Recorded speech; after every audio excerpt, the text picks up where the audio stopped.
All right, so I'm going to go ahead and just get things started. And as people start coming in, I'll continue to let them in.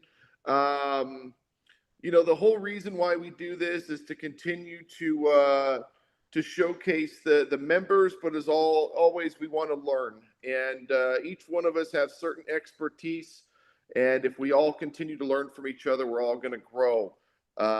Vic is one of these really, really sharp ones. You know what I love about Vic, and we had the rally over the weekend. If you guys didn't make it, you really missed out. It was just unbelievable, and we have that every year, so there's always new opportunities. But what I love about Vic is that he's always asking questions. He's always wanting to learn, and I think that's one of the best traits in entrepreneurship is the moment that you quit learning, you're dead. I say you're either green or you're dead, right? And so you've always got to be connecting with people and finding out what they know, and that's how we expand our knowledge and just become better at what we do. And Vic has just got a wealth of knowledge when it comes to bookkeeping and making your business more profitable. So I'm going to go ahead and let me show him on the cover of Impact and Influence right here. Look at that, handsome fella. And I'm going to go ahead and open up the floor. Vic, go ahead and take it away. And in the meantime, you'll just see me clicking in the background. I'm just going to be doing the programming and coding, getting everything into the platform. So this thing is live streaming on Opera. So in the meantime, we'll chat later. And Vic, it's all you, bro, my friend. All right. Well, thank you, Quinn, for that warm welcome, and I appreciate you being on the back end, doing all the coding and stuff, because that's also important. Um, Welcome everybody. Thank you again for joining today, and I hope you guys get something out of this session. And my goal is to keep it very simplified, very like value driven for you all, so that you can take something from this session. And feel free to ask me questions. I'll pause after a couple of after I cover a section. I will pause and then let you guys kind of ask questions if you guys got any lingering questions. So all right, so we're all business owners, nonprofits, businesses. We got something to do with entrepreneurship, right? That's why you guys are on this call. Um, I want to start off by just kind of mentioning or saying, why do 90% of businesses fail in the first 5 years? That's a known fact. It's a pretty high number.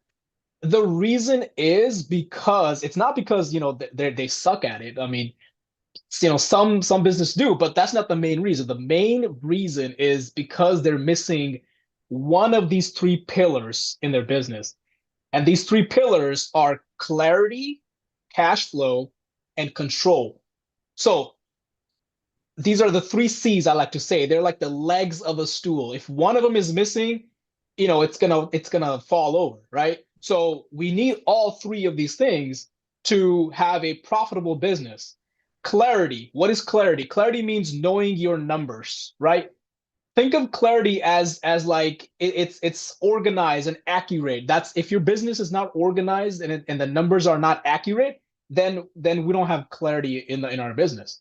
The second one is cash flow. Cash flow is basically just in a sense understanding the movement of money, right? Cash is not just we're not just talking about paper cash. We're talking about any money that's coming into your business and it's leaving the business. You need to understand how that money is moving. And the third is control. Control is making those confident decisions. Guys, if we don't have one of these three things, like it's gonna, if we're missing clarity, but we know like, where the money's coming and we're making good decisions, but we just don't know, understand like where are the numbers looking like, then we're gonna have a business that's gonna fail.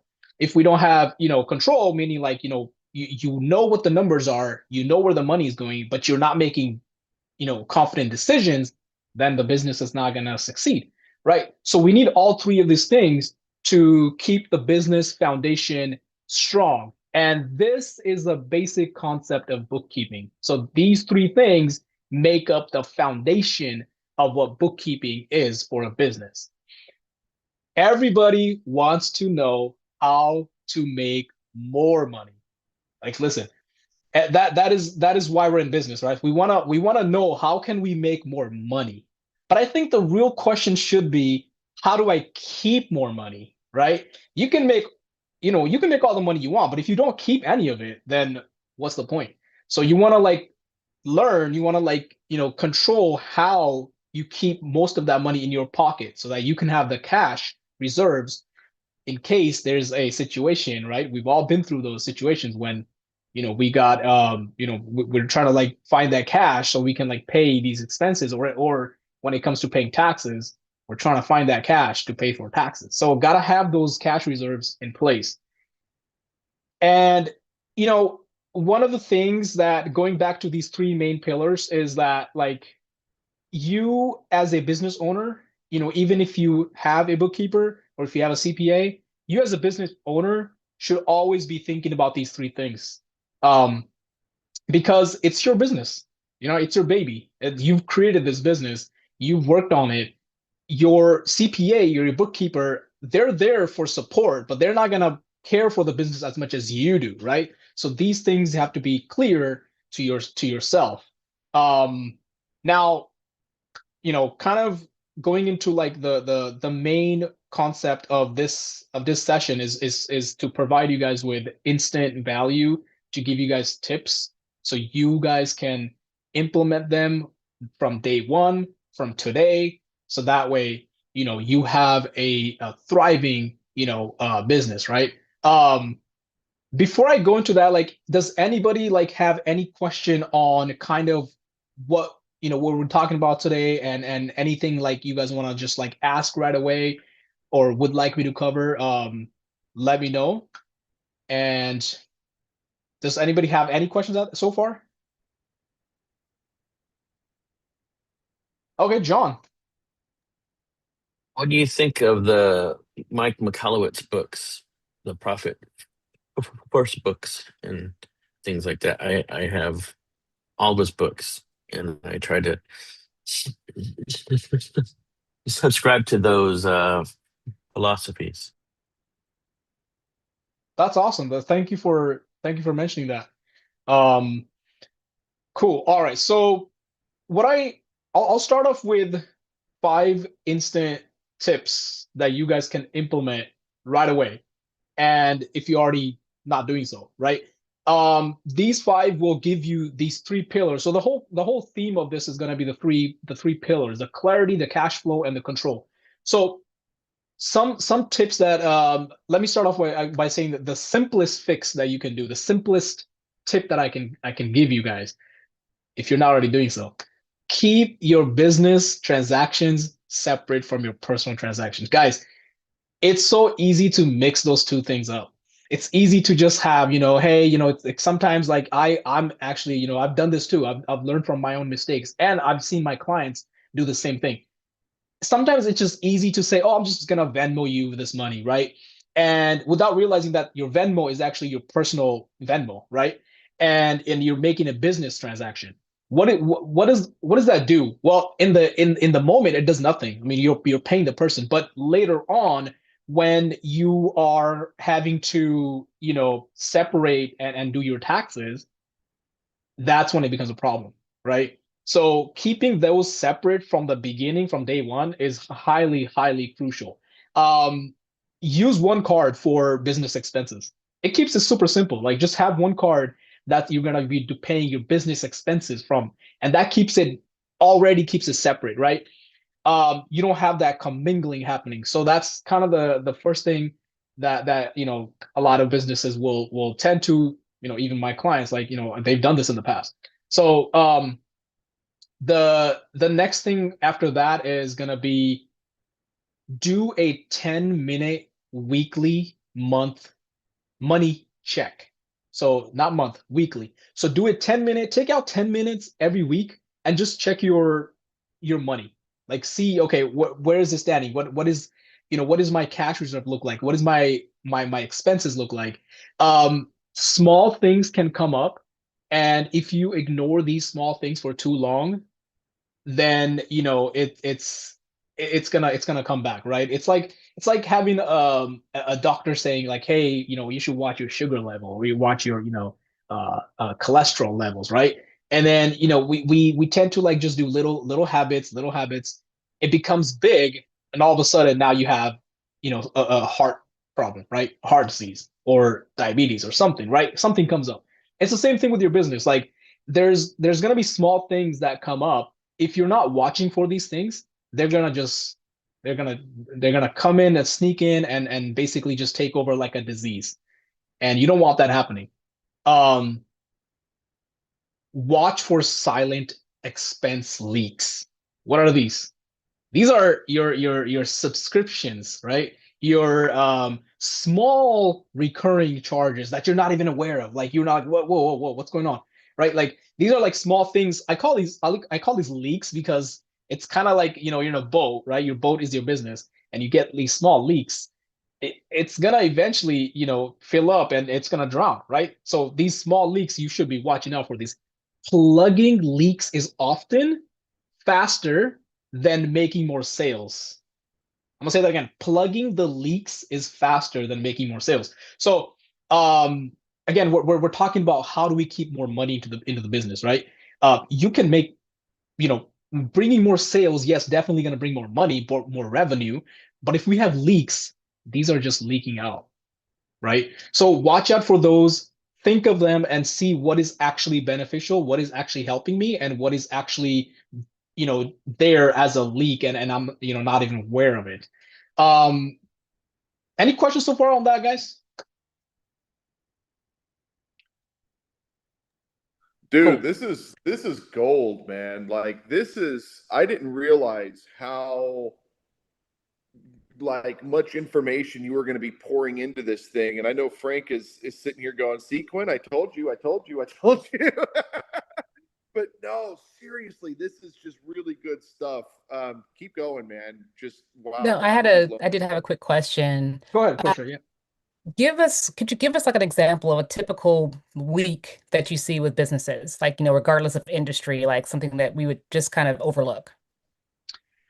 Yeah, a lot of them are gonna be like small subscription type things. So like I normally what I see is, businesses like they'll have a software subscription, and they'll forget that they were ever subscribed to that software. And because some of these software companies, they're very sneaky. They'll like try to, they'll try to like make it harder for you to unsubscribe. So like that's like one of the things that I see is they'll add like, a software that they're using, and they were using, I should say they were using in the past, right? And then they just never unsubscribed from it, and it just stays there, and it becomes a leak because every month they're taking the money out, but it's a small amount, so you don't really notice it because you don't go there check every little thing. But these things, they tend to just stay there and like cause that money to just go out. And one quick tip, actually, I appreciate you bringing that up, Portia. I want to say one quick tip I can give here is, especially if you're doing your personal finances as well, this is a really good app. It's called Rocket Money. If you guys haven't heard of it, it's a very cool app because they actually will, like, once you plug in your account and all that stuff, like it'll show you like exactly which subscriptions that you haven't like used in like a long time. And they can even negotiate for you. So like if you want to like bring it down or whatever, like they can do that. So it's a really cool app that I use. Michael, I see your hand raised. Yeah, hi, Vikram. I think that's super smart. There's also something that kind of dovetails to the leaks, I think worth mentioning for everybody to value from, is that a lot of times when people build companies, they get all these different apps, like you said, that they forget about. Oh yeah. Microsoft, Calendly, Zoom, Teams, Outlook, and all they're paying for the same thing in multiple places. So a lot of times when our company works with them and we realize, hey, look, you're paying for the same thing in 5, 10 places. Do you know that? They don't even know. So I think that's a good Yeah. leak identification as well that you should, definitely raise awareness for people. Yeah. No, that's actually very, very true. Very true. Absolutely. Thank you for sharing that, Michael. All right, cool. Great questions, guys. The next, let's see. So that was three things. So I got two more tips. So fourth one, I would say is is pause before making a big decision for your business or your nonprofit.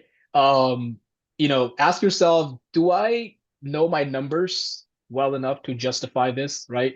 Whether you're trying to hire somebody, whether you're gonna spend more on ads, marketing, right? Whatever it is, those things are good. You want to focus on especially when it comes to ads and marketing, focus on the one that's actually going to help you, right? Like build, because think of it like you're investing in yourself in that point. So this is something that took me a little bit long to realize, but when you're actually spending to do your ads, it's you're putting that money into yourself, you're investing in yourself, in your business, right? But know your numbers well enough to be able to justify what your decision that you're making.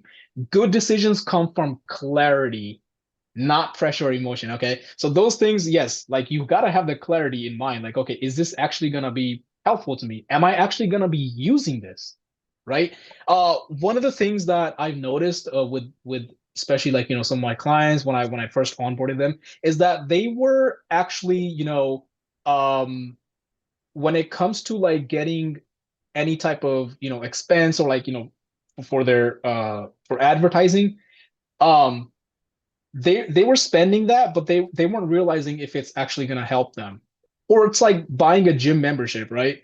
And just holding on to the gym membership but never showing up to the gym.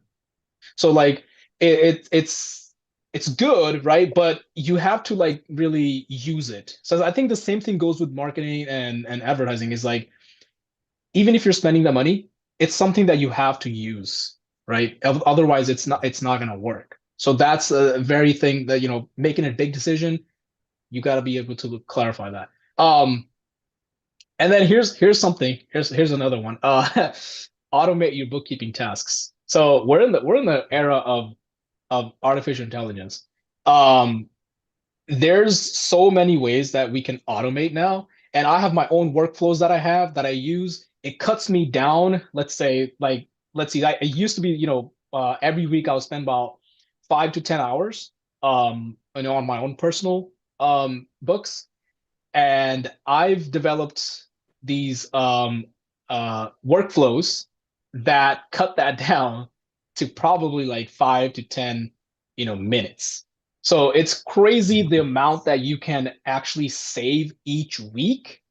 Also being a compliant. Now, here's the Wow. thing, guys. We cannot sacrifice compliance. All right.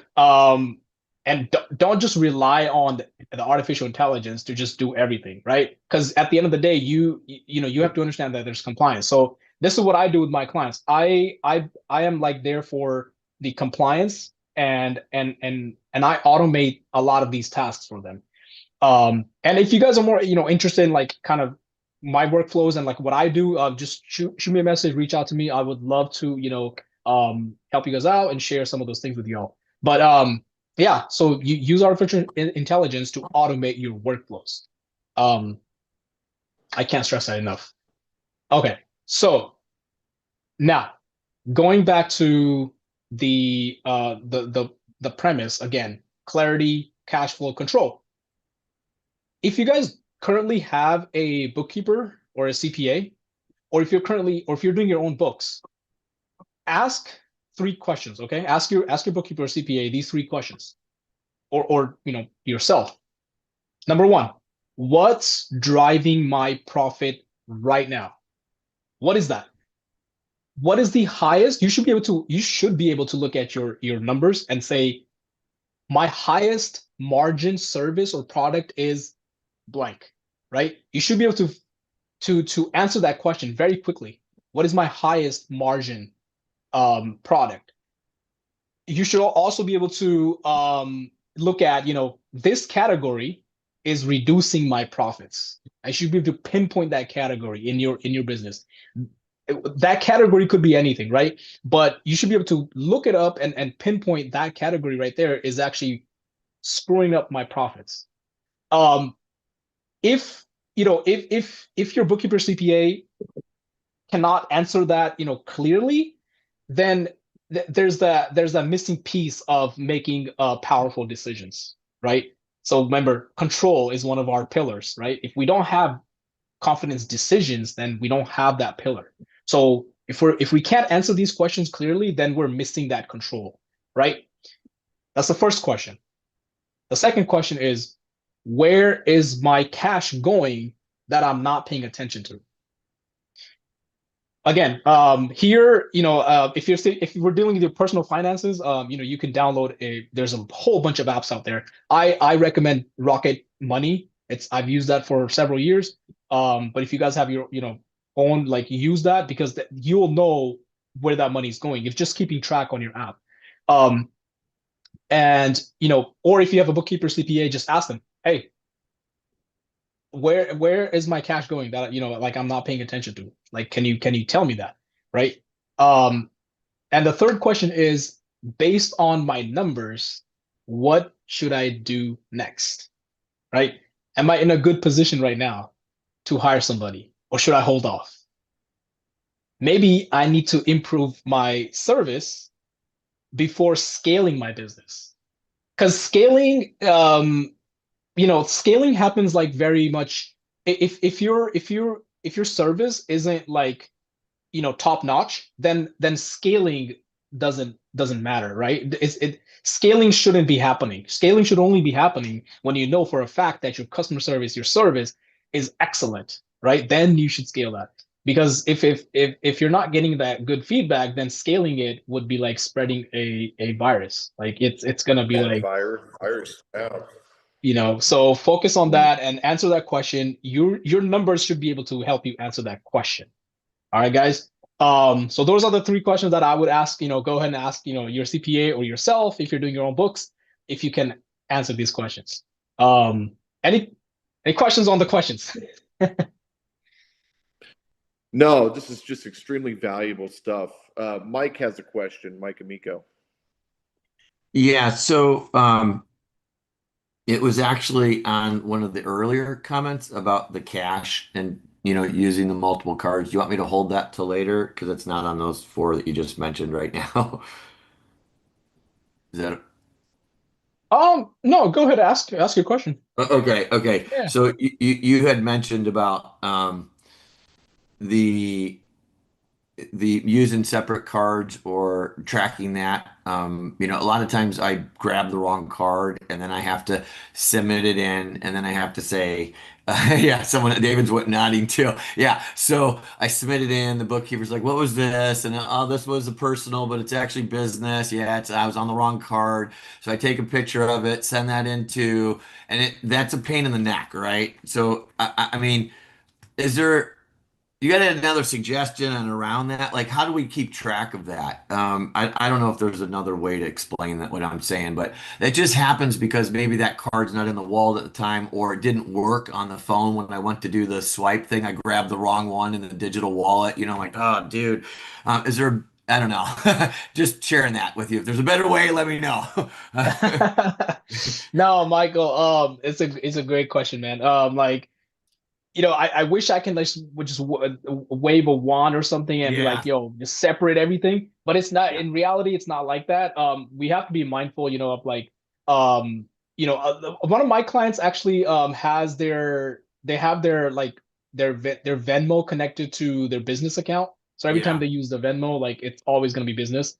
yeah. And they have their personal connected to PayPal, right? So, like, they use, like, separate apps like that. If Okay. the card becomes an issue, right? If you're like, oh, sometimes I grab the wrong card or something. If that becomes Yeah, an like issue, like, you can yeah, this week in separate them. Scottsdale, the business card did not work for whatever reason at the parking garage. So I had to Right. use the personal one. The personal one went, no problem. I'm like, well, of course it did. So now I Yeah. have to, like, deal Yeah. with that, right? Yeah. Yeah. 100%. Yeah. Yeah. And that's a common issue, right? Like, cards don't work. Sometimes they just don't, they just don't want to work. But yeah, having a separate, like, Venmo connected to your bank, to your Sure. business, Okay. could work. And that, again, that's something that I would recommend. Yeah, of Thanks. course. And just kind of going back to the, but the bookkeeper, like, a lot of business owners, like, that aren't getting these answers. It's not because the bookkeeper is a bad person. It just means that, like, sometimes we just don't know what to ask, right? I think that's what I've seen, a common theme is, just not asking the right question. And like I said, you as a business owner is the person that's going to care about your business the most, right? So you have to be like always asking these questions and just knowing what questions to ask. I think that is where a lot of people get confused on. As a business owner, like we're just like, get me the financial reports. That's all I need, right? I need to turn them in, give it to my lender, or give it, when you do the taxes, I need them for that. But like that's we just kind of stop there, right? And there's a lot more after that too. So just knowing those things, and yeah, so that's pretty much what I was going to cover. So right now, I'm just going to open it up to Oh, questions. that was insanely valuable, dude. There's a few things that I think I want to do because we have a little bit of time. I think that everybody should have a moment to introduce themselves. Some of these people in the group are, of course, everyone's members for the most part. Actually, I think everyone's essentially a member here, but I do want to shout out to everyone James, should have a moment to introduce. James for Who is joining. that? He's James Currington. He's a What's friend. up? He's How a you friend of doing, mine. Vince? Yeah. How you doing? Thanks for Fantastic Okay, so coming. he's not information. a I member. We got to appreciate get him you, on board. sharing it. Yeah, what's going on, John? Absolutely. Oh, I know this dude. What are you doing, brother? Hey, man, I'm connected. Ah, look at that. Good to see you, man. Good to see you. Yeah, I think it'd be good for everyone to just kind of introduce themselves real quick and mention who they are and what they do. I think that would be a really good thing. And I'll just kind of open it up. Anyone can just talk over each other, I guess. I got to drop at the bottom of the hour, so I will introduce myself. My name's John Poindexter. I know James and Brian and Portia is like the old TV show Romper Room. But anyway, I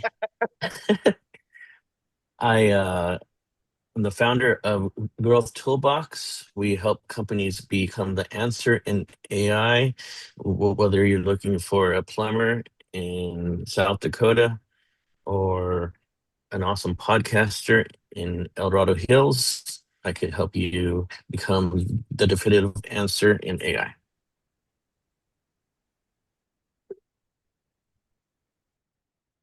Cool. Thank you, John.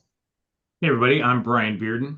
I'm here in El Dorado Hills as well, and nice to meet you, Vikram. Appreciate the great info.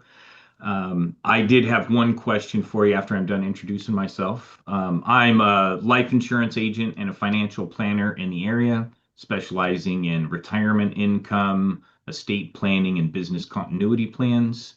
And really, Vikram, what I wanted to ask is when you're presenting your value to your clients, because I work with a lot of clients that do their own bookkeeping, and they feel like they've been doing it for a long time and feel good about it. For those who are on the edge of being able to manage it themselves, I want to be able to position bookkeepers and CPAs to them, but also would like a way to share what value you bring to the table for managing their books. Because a lot of times they assume that the cost of a bookkeeper is going to exceed how much money it's going to save them, as it were. Great question, Brian. Great question. I'll keep it real short here. So the way that I will approach a client is I ask them two questions. I ask them, do they want to keep more money in their pocket? If the answer is no, then I just say, all right, just keep doing what you're doing. Um, you're doing solid. If the answer is yes, I do want to keep more money in my pocket. Then I answer them. Then the next question I ask them is, do you want to do it yourself and figure out all the things, all the deductions and things like that with the changing policies and changing environments? Or do you want to have someone take over and kind of like do all that, for you, right? If they say, yeah, you know what, I got all the time. I've got all the time right now, and I can just do everything. I can research, I can learn. All power to you. There's everything's out there. You can learn everything. Um, or if they're like, you know what, Vic, I don't have time. Like, I need to focus on building my business. I need to have more client engagements. I need to outreach. I need to do more marketing. I need to do, you know, customer service better, right? Like things like that. Then I say, okay, then here's what I can do for you, right? I can cut down the time that it takes you to do your bookkeeping, bringing down the cost substantially, right? So we're looking at, when I talk about cost, I provide them with the value. So businesses like to think value as in time, right? If I can save you some time, then that's obviously saving you money. So it what I do is, because I do automation, I do a lot of, my background is automation, so I do a lot of automation, and I do that to help businesses save time, cut down on time. And that's kind of like, my specialty is I don't just do traditional bookkeeping, which, a lot of bookkeepers will charge a lot of premium prices, especially, CPAs are going to be more costly, but even bookkeepers, like a lot of them will cost because they're spending more time doing the bookkeeping, right? So they charge you by the hour. I don't do that. I have a very, like my pricing is gonna be based off of, what you need. I'm not gonna like overcharge you, overprice you on something. So that's where I think my business thrives, because I can really make that custom um package for you. So Awesome. I want to just say something. Vic, what you mentioned there is time. Time is very important, and a lot of people spend time doing stupid things. And they think that, unless you have like a software like QuickBooks or something like that, you're going to be spending your time where hiring someone like yourself that time could be used more efficiently in creating and growing your business, going to Yeah. events, meeting other people. So time is a big important thing with businesses. They waste it all the time. I mean, Mhm. it's just the way it yeah, is, 100%. unfortunately. Mhm. Yeah, I agree. And one thing I want to mention too is, if I can help my client get another, if I can help a business owner get another client, and that client costs them 500 a month, and I charge them, 350, that's obviously going to Right. be, they're always going to be profiting right there, right? So that's how I like to think about it. I don't like to think of cost as a, just a number. It's how is it relevant to the business? Is it actually profiting them, Mhm. or is it, not profiting? So that's how I Yeah. think about it. Yeah. Yeah. Unfortunately, a lot of businesses look at you as an expense when in reality, you can be a Yeah. profit center. Hmm. Absolutely. Let's start to wrap this up. Does anybody else have any thing that they want to ask or chime in?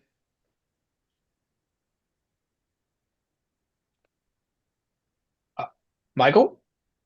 Sure. I'll introduce myself because I think we still have the two other gentlemen to introduce themselves as well. So, my name is Awesome. Michael Amico. I am with Connectrix, a company based in Sacramento.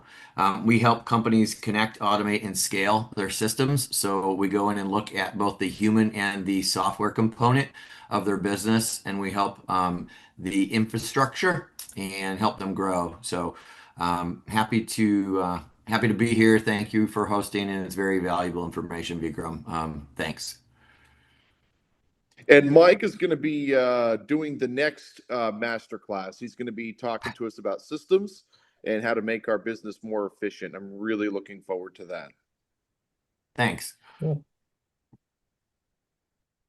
All right. And I think I'll introduce Portia myself. wanted to chime in. Yeah, Oh, I'm Portia, sorry. go ahead. Hey guys, I'm Portia Middleton, owner of Get Care at Home. It's an in-home memory care agency, and as everyone knows, my joke is I moonlight as the vice mayor of Citrus Heights. Oh, wow. Cool.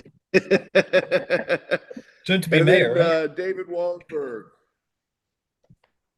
All right. So my name is David Wongberg, and I run Wongberg Financial Coaching. My goal is essentially to encourage and empower people to make better financial decisions with their money, and just encouraging them to create a vision for their future and what that vision looks like for them, whether that's, you know, better retirement, more vacations, whatever that may be. So that's what I do. Cool. Wonderful.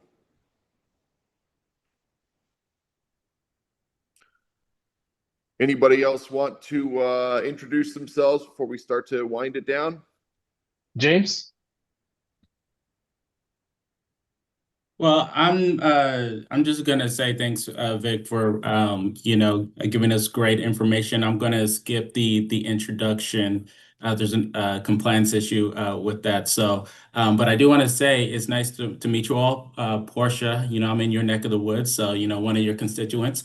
But thank you guys for putting this on. Vic, it was amazing. John, appreciate you. Thank you for inviting me. Absolutely. Hey, I want to thank everybody for being a part of this thing. Again, the only reason we're doing this is for all of us to connect. We all learn something. We all get to know each other. And then we're also, when we go to the networking events, none of us are strangers. We're like, hey, I saw you on the this or the that. And, it just becomes familiar. We have our events. We had the rally over the weekend. It was just incredible. Good food. Great conversation. People got to get to know each other. New friendships were built. It was just wonderful. If you're not a member yet, get going. It's $59 for the year. I think we're going to raise that price here pretty soon. We haven't decided exactly yet, but it's $59.95 for the year. Our next big event is Ferrari Challenge at Sonoma Raceway. If anybody wants to join us, of course, we'll send those invites out. And then we have our mastermind every month, which will be held over at OsteoStrong, hosted by Aaron Provenzel. And that's a group of 10 of us all locked in a room, and we're trading leads and getting to know each other. Essentially what we're doing here, but in person with 10 of us. And it's just another way to connect and get to know each other. So again, thank you guys so much. I'm going to wind this thing down. I'm going to actually let Vic see us out, and then we'll go ahead and kill the live stream. And if anybody missed anything, they can go to Awepra, AWEPRA.com. That's our platform, and they can watch the entire session as well as the other sessions there as well. So again, thank you guys so much, and Vic, take it away. All right. Well, thank you guys again for joining, and I appreciate each and every one of you for taking out the time and listening in. And hopefully, you got something out of this. And you guys can always just reach out to me. On the quick, John mentioned Opera. So where I have my contact information all on there. So do reach out to me. And I would love to grab a coffee with you all. So thank you all for joining, and I hope you have a wonderful rest of your week ahead. Thanks a lot. Perfect. Good stuff. Thank you.